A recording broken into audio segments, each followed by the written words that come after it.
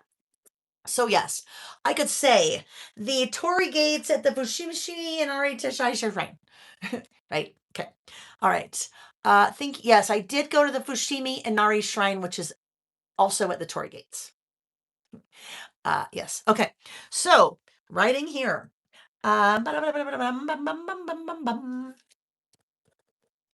Visiting the Fushimi Inari TAISHA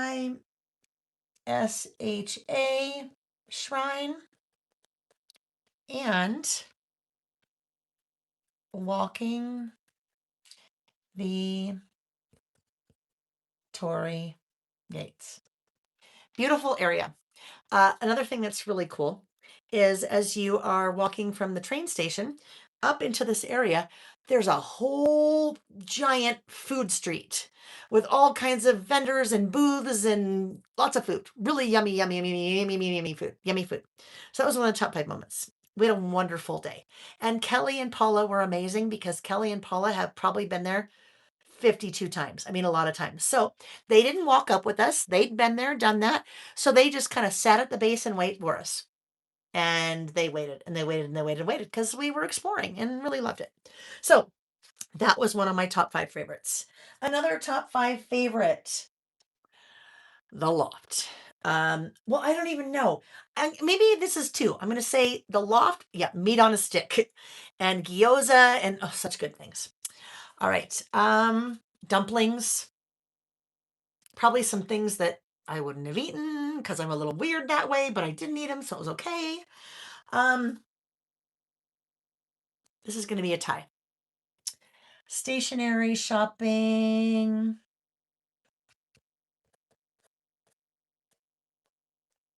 At the loft. Not like we know the loft, not like the Ann Taylor loft, like it's called the loft. At the loft and Itoya. Itoya. So let's see where we are here. Itoya. Oh, yes. So Itoya. You can't even see 8 stories. 8 stories. Every floor, something totally different. One floor, all pens, all different kinds of pens. One floor, all stickers. Now, Vicky enjoyed herself in like the mixed media floor. I didn't do anything there. I just walked right past that floor because not me. But so cool. Just so awesome. So awesome. Stationery shopping at the Loft in Itoya. And then also, we also shopped at Rainbow Holic. Some of you might be familiar with that store, that brand. And then also a store called Cute Things from Japan. Also amazing stationery stores. But my favorite, this was bucket list. This was bucket list. And if you are into travelers, like I almost want to cry. If you are into travelers notebooks, then you understand this. Travelers Factory. We did Travelers Factory in Kyoto. We did it in the train station, the Tokyo's train station. And then the main one, that is the flagship store. In this little neighborhood. It's like a little house. Oh, just everything, everything. So you should tell me, left I tell you, and then I'll do that. A comma doesn't really go there, but that's okay because I put a period. And of course, Traveler's Factory. It's not a factory. Okay. Next up, airport. Yes, the airport. Oh, it's such an amazing trip. I want to go back tomorrow. I want to go back tomorrow. Yes, Michelle, it was on my bucket list, and I went to 3 of them. 3 of them on that trip.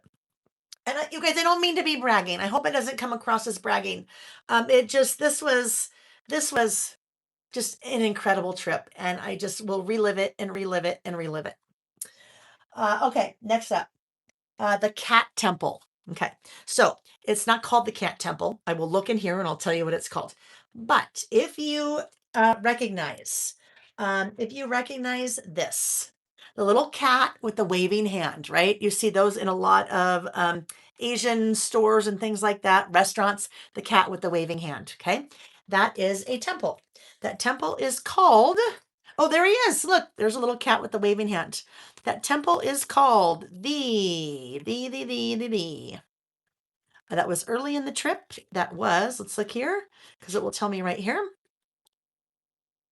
Oh yeah, the Kuji Temple, Kuji, the Kuji Temple. That is the temple. Has thousands of white ceramic cats. Okay, look at white ceramic cats. That temple is well known. And now you see the cats, you see the little ceramic cats everywhere. But there is a story about that temple. And there were, I want to say, some warriors. I probably don't have this quite right, so don't quote me on it. Some warriors, I think, that were in a war and a fight. Something was going on and they needed protection. And a cat, there was a white cat, and the white cat like welcomed them into the temple and that they were safe. So, very lots of good vibes around this temple and cats. I love cats. So there you go. Vicky. Yes, I will. I took notes. So this is kind of my trick, what I do every day when I'm on a trip throughout the day. I take notes on my phone, copious notes on my phone of everything that we do. And then at night, I sit down and transfer to here. So I sent Carrie all the notes. I will send you all the notes, Vicky. Okay, so the Fuji temple with the white cat. Thousands of ceramic cats. And when I say thousands, I mean thousands. The One of the things that people do there is they will get a little ceramic cat and they leave it there, and it's good luck. And they will sometimes leave many there for like their whole family. And so they're making like these little groups of cats. And, but so there's thousands and there's all different sizes. And guess what? That's my little cat from the temple. So little, sweet little cat. I have, oh, look. Well, now that I've turned around, look, my Kokeshi dolls, a blonde Kokeshi doll, right? Okay. And then this little bento box. She's so cute. Little bento box. Oh, I have so many things. I bought. Now I have unpacked all of those little goodies because I wanted to, decorate. Um, let's see what else I have. Oh, of course. Look at that little tin. That's a little brand there. Fun little stationary things in there. Benia. What else? What else? Oh, lots of black and white cat things. Lots of black and white cats. Look at that. That's like a little cleaner for your desk. Looks like Reggie. All right. So the shopping was definitely a top. Top. I know the bento box. So cute, right? I meant, do you need the whole day to shop there? Oh, Marion by the Sea, you need way more days. Well, okay. So for the loft, or excuse me, for Itoya. Um, it just depends. I mean, we had a lot of things that we were trying to do. We had a kind of a pretty packed agenda. So it would really depend on how long you wanted to spend there. I would say you could probably spend maybe 4 or 5 hours there for sure. We probably did a flyby. It was maybe like 2 hours. I can't remember how long we were there. You bought Paula G's bento box. Yes. Okay. So I think what Marion's talking about is a collection. Uh, I am going to finish these two and I'm going to show you something and then I'll put it all together and we'll be done. All right. So my other two, um, the egg salad sandwiches. I mean, you're like, come on, Layle. One of your top 5 moments was an egg salad sandwich. Not just one. I should have kept track of how many egg salad sandwiches I ate. I would say probably 7 or 8 or 9 over the course of those days. They're really good. Just that good. Egg salad sandwiches. AKA egg sandos. The Lawson one was the best.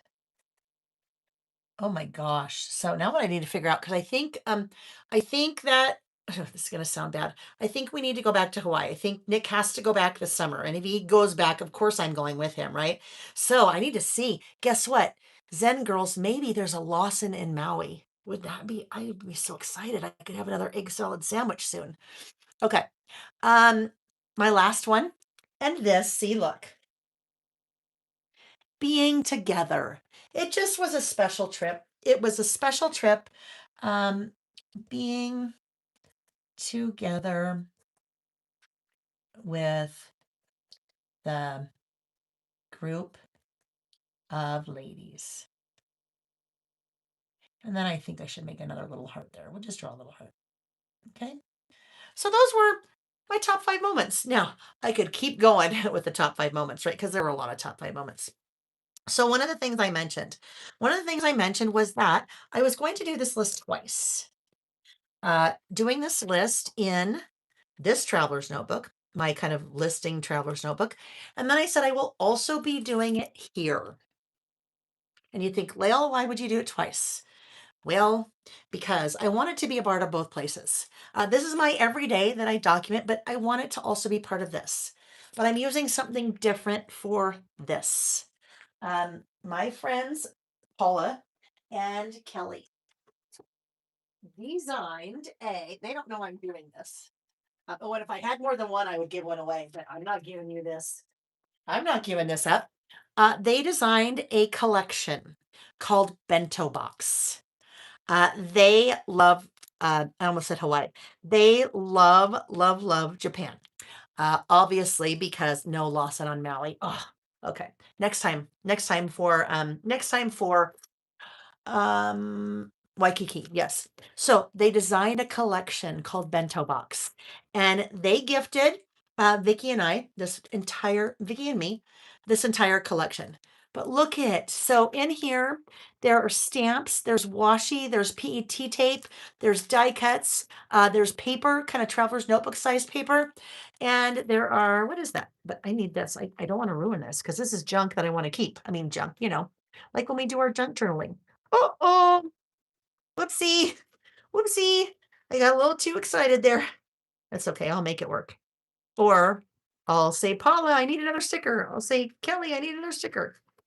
Okay. But I was going to see, oh, rub-ons. That's what the other thing is. Rub-ons.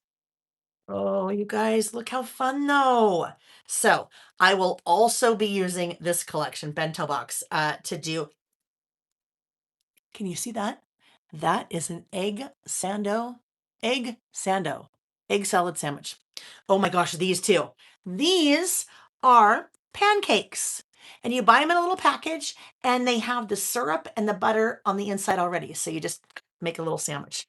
All right. Anyhow, I'm so excited to play with this. I just can't wait. Just can't wait.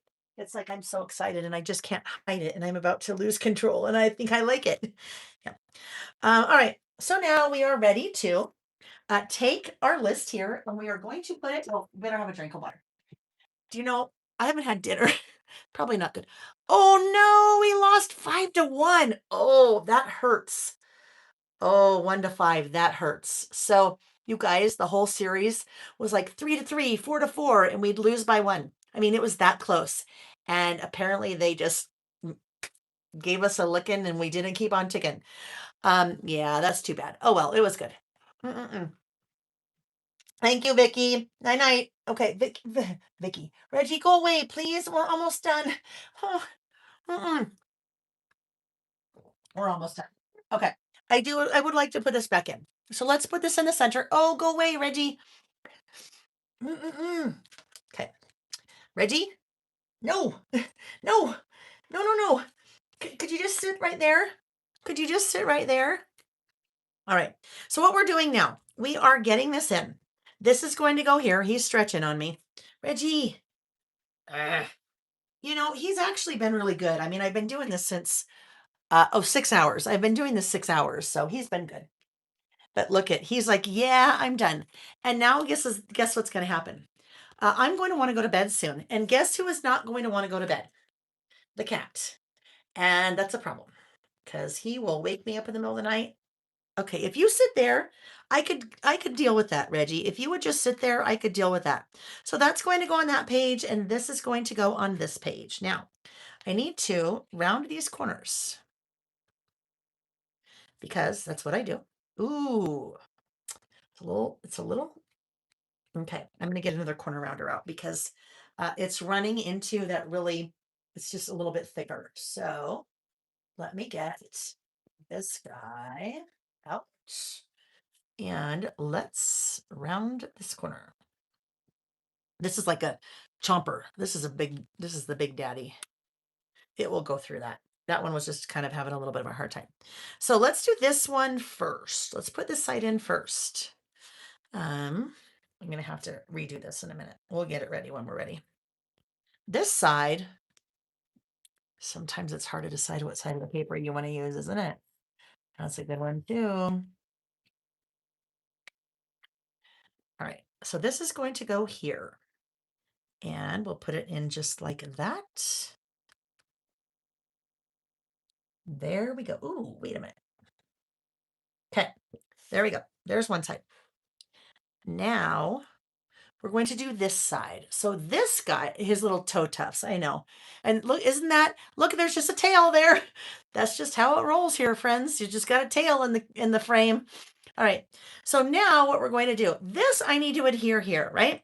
But I'm going to use my double-sided tape instead of my tape runner because gravity is going to want to, kind of reverse gravity, I guess. This is going to want to lift. It's not going to want to stay because it's got a lot, it's kind of curved here. So I want to at least put my double-sided tape along that edge so that it will really stay. And if I'm going to do it, I might as well do all of the, hang on. Before I do that, let me come in. Reggie, I'm going to take this off for a minute if I can. Really quick. Pull it off. Excuse me. Excuse me. Excuse me. Reggie. Reggie. I want to finish this, so I'm just going to keep going. If you need to go to bed, I understand. I am still going to work. So the reason I took that off, it is going to be much easier if I do my tip-in tape here and then cover up the tape after I put it in. Tip-in tape. You say, Layle, what is tip-in tape? And I say, oh, the most amazing invention ever that I did not make. I wish I did. My friend Lauren makes this. I sell it on my website. I have bought many, many, many, many, many hundreds, many, many, many hundreds of rolls of this from her to share with you guys. So tip-in tape. Tip-in tape is a clear, matte PET or PET tape. If you've heard that term PET or PET tape, it stands for polyethyl blah, blah, blah, blah, blah, a really long word that doesn't really matter. So what this is, as we look at it, it is split. So when you see it's got a seam, and the seam, excuse me, and the seam, the seam has release paper. So I can pull one side off and still have the release paper on the other side, a little bit easier to work with, and then peel off the other side. So this is what I'm going to do. I'm going to tip this into the center of my spread. And when I do that, I would like to have, I do it this way. I don't know if other people do it this way, but this is how I do it. I am going to cut two pieces that are the height of the piece I want to tip in. So the height of my little globe here. There's one. I will do another one like that. I like to do it on both sides, especially when this is going to have, I mean, it will adhere fine, but we're still dealing with that. We're still dealing with the curve. So we are now going to take our, oh, guess what? Oh, Reggie. Yeah, there's sticky on the back of that. We better move that. Let's put that over here. Okay, you know what? we're just going to have to lock him out just so while we finish. And he's going to scratch at the door, but guess what? It'll be fine. Sorry, bud. I'm sorry. You think you've learned your lesson, but no. Okay. So now I'm going to take this tip-in tape and I am going to pull off one half. This one goes like this. So I'm going to pull off this half. Okay, see, I pulled off that half. This is still release tape. That is not. I've revealed it. So sticky. And I am going to put this along this edge. Like so. Okay, so one half is adhered and this half is not.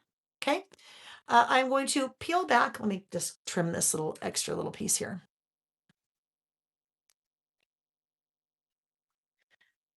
I'm going to, I don't know what that was. I'm going to now peel this back. I've got Reggie hair everywhere. I'm going to peel this back like so. Okay. And I'm going to come in here and I am going to tip this in to the center like this. Let me peel that back again.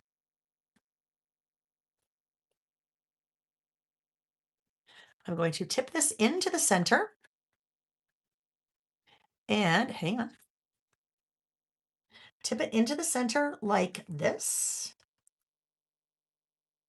And then that tape is going to adhere to that other page. Okay, now I kind of fumbled out a little bit right there. So there's a little bit of a little seam there, but that's okay because we won't see it in a minute. All right, so there we go. There's the first part of our tip in. Yeah, I didn't do that very well. Once you get to the point in your traveler's notebook where you've got a little bit more of bulk on this side, it gets a little bit more challenging to do, but it still works. All right, now I'm going to do the same thing on the back side. So it probably would have been easier if I was in my right mind now. It would have been a little bit easier if I had put this on the other side before I started. So, oopsie, and I just revealed the wrong part too. I am going to put this right here, and it's on both pieces at the same time.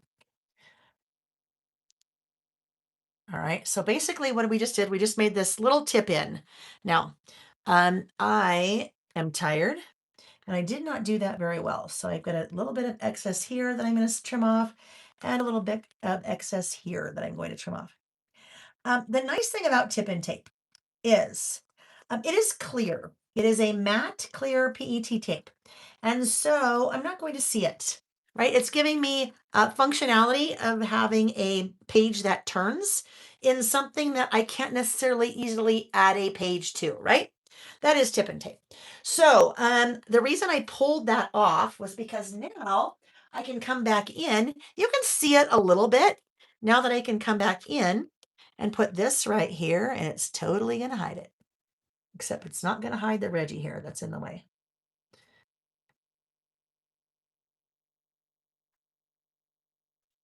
You get that right nice in there tight, like so. Okay, and then I'm good there.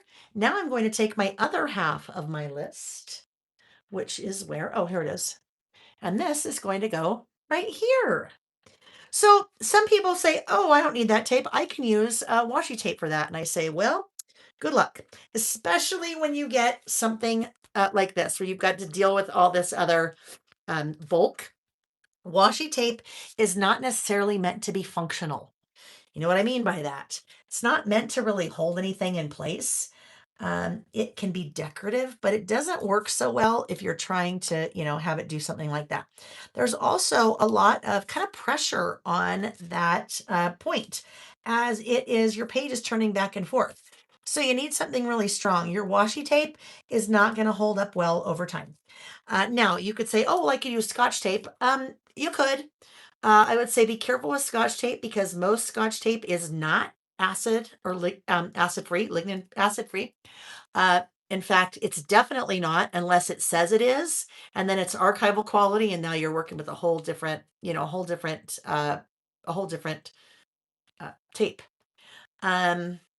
So your tip and tape is really good for that. Here's the other thing. If you're using washi, washi can be fun, but guess what? If I use this on there, it's totally going to change the look of that globe. If I use this on there, it's totally going to change the look of that globe. So your clear tip and tape is fun. Now, there are a couple of other designs. Lauren and Amy Tan did a collab and came up with some fun designs of the tip and tape, which I do sell. I haven't used it yet, and I'm not quite sure how I will use it. I'll use it at some point, but for me, the beauty of the tip and tape is that it is clear. And so if I am using a tip and tape that has a design on it, then it kind of becomes a different, it becomes something different.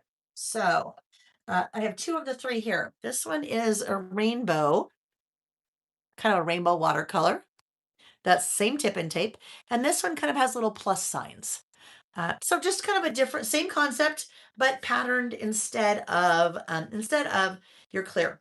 And you might say, Layle, well, why, if I'm going to have a pattern on it, why wouldn't I use washi? Again, washi would not stand up to that. It would not hold over time. You'd end up with a page that you lost because it fell out. Okay. So now well, really all I need to do is I'm going to add my little photos back in and tuck them in my little pocket there. And then I just needed to do this, right? I was going to come back in here and do my little let's go and my vacay vibes on my little globe. Vacay vibes and let's go. I just need to figure out how I would like these to sit. Now, I think I'd like that to be up a little closer. So that would work like that. I think it could go like that. I'm going to grab my highlighter tape so I can kind of keep those where I have them. Keep them. Now they were one piece, or excuse me, they were two pieces and now they're one. So I have them where I'd like them to be together. Take that off, add some glue, add some glue and glue, liquid glue. So I can get that little flag stem, the flagpole. Little Reggie hair in there, of course. And we will pick it up and pick it up again and see where we'd like to place it. I think right there. There, there, there. That looks good. Okay. And then I will pull this off. Now, what I might decide, I'm not sure if I like that stick hanging out of the bottom. In fact, I don't think I do. So before that dries, let's really quickly just snip it off. Yep, there we go. Okay, now it could stay like that, or I could come in and I could use some little rub-ons. If I wanted to, I could put a rub-on somewhere in there. I won't do an airplane because we already have an airplane there. I could look at a sticker. No sticker. I don't think we want a sticker. I could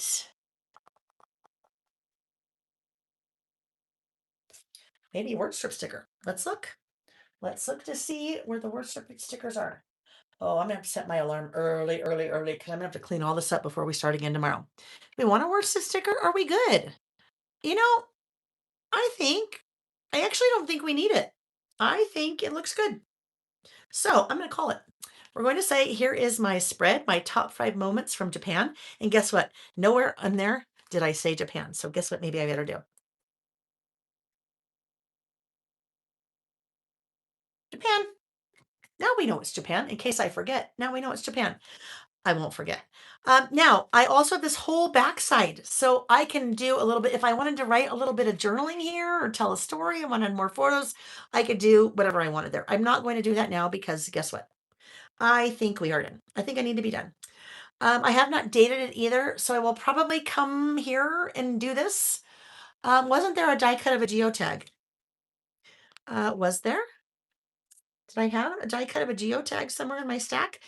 Reggie's probably wearing it right now. He is probably wearing it. I don't know if I had it out or not. I know there's geotag because it's what I did on the cover of this. The cover of that mini book project kit. I did the same little globe with a little geotag. Okay, friends. Now, isn't that cool? Isn't that globe totally pops? But that's a tip in. Isn't that fun? Um, and that would work for any kind of travel, right? You would look at that and not think it's Japan. It's not. You could look at that and think it was New York City, or you could look at that and think it could be for anywhere if you didn't know that that was Mount Fuji and that's in Japan. Oh my gosh, you guys, marathon. We did. I said we were going to end at 10. It's 11:18 my time.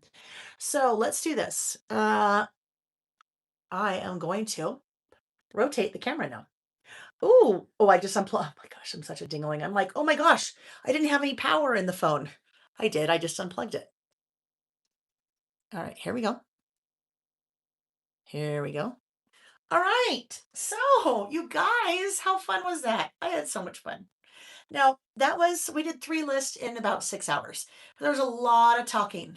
A lot of talking. We did a little break in the middle there where we kind of talked about memory keeping and how it all falls under the same umbrella. And I showed you some of my scrapbook layouts from way in the day, like 20 years ago, where I was actually making lists for my journaling on a scrapbook page. And it never even occurred to me until a couple of years ago when I was going through my scrapbook albums looking for something, and those just popped out like just like blinding flash of the obvious to me.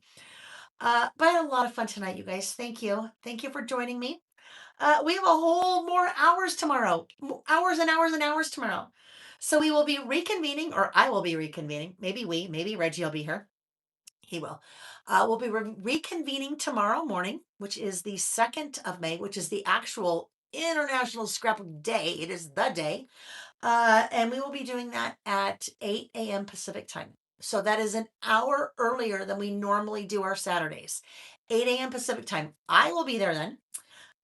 If you would like to join me, wonderful. If you want to come a little bit later because you want to sleep in, or if you maybe you just can't make it live at all and you watch the replay, whatever it is, I would love to have you. You guys, thank you for joining me tonight. Just so much fun. I had so much fun.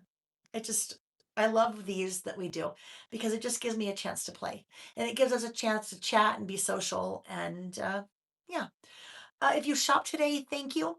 If you haven't shopped today, laylebymail.com. Lots of new things, including the stickers I showed you guys at the beginning, the 4x6 sticker sheets, and also the far and wide collection. Everything is in stock and shipping now. I will just tell you that orders are shipped in the order they're received. So the people that ordered first thing this morning, their orders will ship obviously earlier than the people that are ordering tonight or Sunday or Saturday or Monday or whenever it is.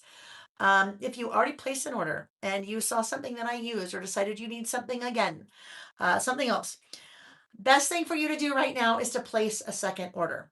Normally I say email me and we'll add it for you, but there's too much going on and I don't want you to miss something in case something is close to selling out. We have lots of far and wide, so I don't know. I haven't looked for a while. I looked before we started, but I think we're still okay. We're still okay.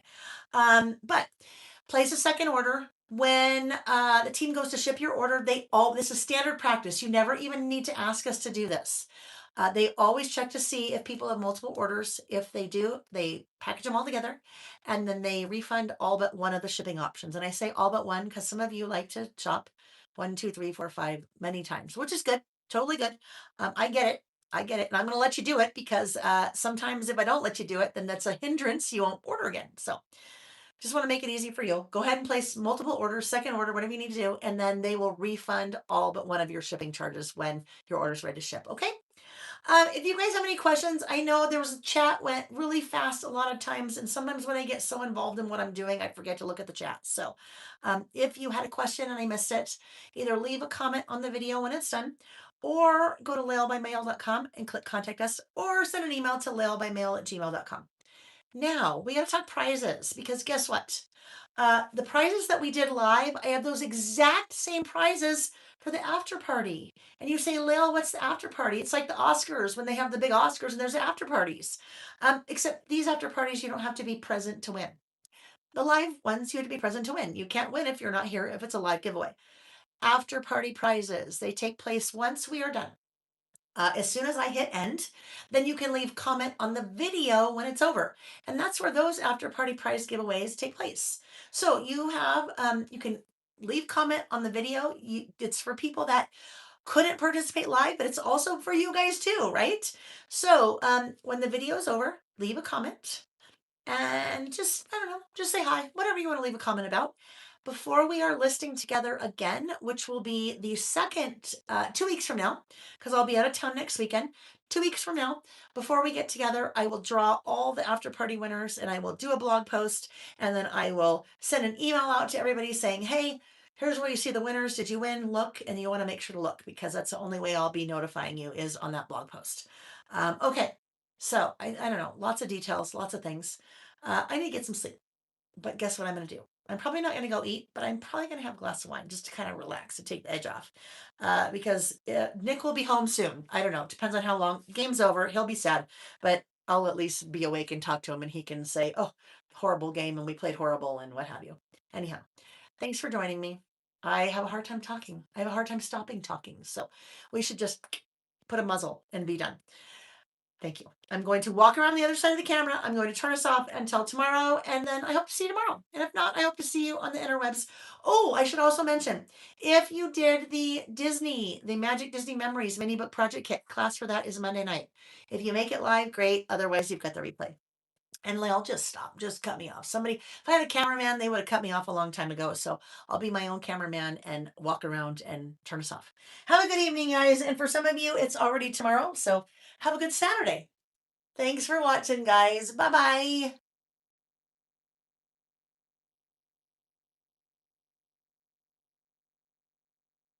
Okay. Where's that button? I can't see it. You're still there. Oh, yeah. Okay. I got to say goodbye again. I can't wait till I'm using real cameras. Here we go. There we go. And I can't see where the end is. So, oh golly, I'm not going to be able to. Yeah. These are the, these are the outtakes, right? So I got to move this so I can get the end button. Okay. Bye.